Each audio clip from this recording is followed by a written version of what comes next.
Kakuru, habari za Mbeya? Bila shaka unanipata vizuri. Asante sana Ngaila, ni kweli na kupata vilivyo kutoka hapa jiji la Green City Mbeya. Kama unafahamu tumeanza majira ya baridi haya Ngaila, ukija huku lazima uje umejizatiti kweli kweli kwenye nguo za kuhifadhi joto kwa sababu ni msimu wa baridi ambao umeanza katika maeneo yetu haya jiji la Mbeya hili na maeneo ya jirani Ngaila. Kwa kuwa mimi ni mwana michezo, ni kuhakikishie nimejipanga vilivyo. Sawa, Kakuru, tueleze kuelekea kwenye mchezo. Kwa kweli umejipanga vilivyo. Kabisa, na nimepita hapo mara kadhaa jijini Mbeya. Kwa hiyo ni kuhakikishie kuna wakati unaweza ukaganda. Ni kweli, lakini tumezoea, ndio maisha yetu hapa Mbeya. Na pamoja na hayo, leo hii tunao mchezo mkubwa sana katika dimba la kumbukumbu ya Sokoine, wenyeji Tanzania Prisons wa Jelajela hapa. Na hapa niliposimama napozungumza na mtendaji mkuu wa Tanzania Prisons John Matei, tupo ndani ya makao makuu ya jeshi la Tanzania, jeshi la magereza, ambapo hapa tunazungumzia kuhusiana na mambo ambayo wao wameyafanya kuelekea mchezo wa kesho. Habari ya asubuhi Matei. Nzuri, za kwako? Ni salama kabisa. Leo kuna mchezo mkubwa sana kati yenu nyinyi mkiwa wenyeji na mabingwa watetezi wa ligi kuu ya NBC Dar es Salaam Young Africa. Ni kwa namna gani kama klabu umejiandaa kukabili mchezo huu leo? Sisi tumejiandaa vizuri, tunamshukuru Mwenyezi Mungu, mpaka sasa wachezaji wako vizuri, wameamka, wana hali nzuri, wana afya njema, kwa hiyo wapo tayari, wanasubiri tu muda wa mechi waweze kwenda kuipambania nemba Tanzania Prison. Mchezo ni mgumu, sisi tunahitaji pointi 3 ili tuweze kuepuka kucheza playoff, lakini wenzetu wanahitaji pointi 3 ili waweze kuendelea kupambania kuwa kwa mabingwa wa ligi kuu. Kwa ni mchezo mgumu, lakini sisi kama Tanzania Prison tumejiandaa kupata matokeo chanya, kama sio pointi 3 basi hata pointi 1 ili iweze kutusogeza sehemu nzuri zaidi. Unasema mchezo ni mgumu, lakini tunajua mara nyingi Dar es Salaam Young Africa wakija kwenye uwanja wa kumbukumbu ya Sokoine wamekuwa pia wakipata matokeo. Sasa msimu huu tunaweza tukavunja huo mwiko? Yote yanawezekana. Mchezo ni dakika 90 na sisi tumejiandaa kufanya hivyo, lakini kama nilivyokwisha kukusema hapo, ni mchezo mgumu, lakini sisi tumejiandaa kupata matokeo na tunaamini vijana wapo tayari kuipambania nemba Tanzania Prison, wana morali, wana hari. Kwa hiyo naamini tunakwenda kupata matokeo chanya kama nilivyosema. Ujio wa kocha Amani Josia aliyechukua mikoba ya Mbwana Makata, kuna mabadiliko yote ambayo mmeona kama klabu, kama uongozi, na pengine mkaamini kwamba Tanzania Prisons ya mwezi kaingia kwenye swala la kucheza playoff?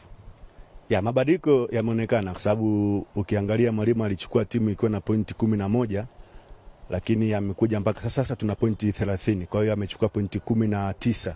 Kwa hiyo ni mwalimu ambaye ameonyesha kwamba anatamani kuwa na mafanikio na yeye afahamike katika tasnia hii ya michezo, lakini pia wachezaji pamoja na sisi management tumempa ushirikiano wa hali ya juu, ndio maana ameweza kufikisha timu ambapo tunapoipambania mpaka sasa hivi.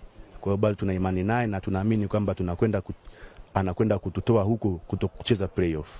Katika kipindi hicho cha mpito tuliona mkiwatoa baadhi ya wachezaji waandamizi lakini hatimaye mkawarejesha. Hii ilikuwa ni sababu ya nini, pengine changelo vitu gani hasa? Wachezaji waandamizi wengi walitolewa kwa sababu walikuwa ni majeruhi. Unaongelea kina Jeremia Juma, kina Jumanne Elfadhili, walikuwa wana majeruhi, kwa hiyo walipumzishwa ili waweze kulikava vizuri, ili basi unaporudi waweze kusaidia timu. Na walitolewa wengi, kina Samson Mbangula, ingawa bado hawajarudi, kina Nudi Nchona, lakini tunashukuru kwa hawa waliorudi wamekuja kuunganika na vijana ambao sasa umeona timu imekuwa na muunganiko mzuri na tunapata matokeo chanya.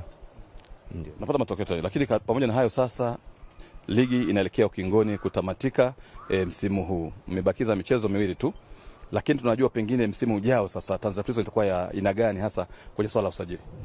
Ni kweli tunashukuru kwa misimu takriban 3 hivi tunakuwa tumesuasua, na tunashukuru afande CGP ameunda tume ambayo itakuwa imeanza kufanya kazi, na nafikiri msimu ujao utakuwa na timu ambayo haitakuwa tena kwamba tunapambana kwa ajili ya kucheza playoff au kushuka daraja. Itakuwa ni timu ambayo itakuwa na ushindani, itakuwa na vipaji ambavyo itakuwa ni vipaji halisi, ni vipaji vya mpira, na nafikiri mengi mazuri yanakuja kwa msimu ujao kwa Tanzania Prisons. Unasema mengi yanakuja, mnatarajia kufanya reshuffle ya nguvu katika kikosi cha wachezaji pamoja na benchi la ufundi? Hiyo ndio itafanyika. Tuna wachezaji ambao ni kweli wametumikia timu kwa muda mrefu, kwa hivyo tutapumzisha, lakini pia tutakuwa na wachezaji ambao watakuwa ni damu changa. Ukiangalia timu yetu ya vijana ya under 20 imefanya vizuri na wachezaji wazuri, lakini pia kuna mashindano ambayo yanaendelea mkoani Mbeya hapa, tunatembea tunaangalia vipaji. Ndio maana nasema msimu ujao pia utakuwa na timu ambayo ni ya ushindani.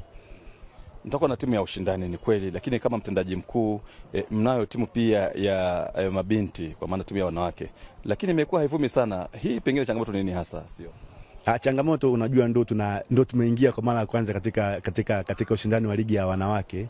Kwa hivyo tunashukuru wamekwenda Mwanza, hatujaweza kupanda, lakini tumejifunza. Kwa naamini kwa misimu inayofuata basi tutakuwa na timu tishio na tunapanda moja kwa moja ligi kuu.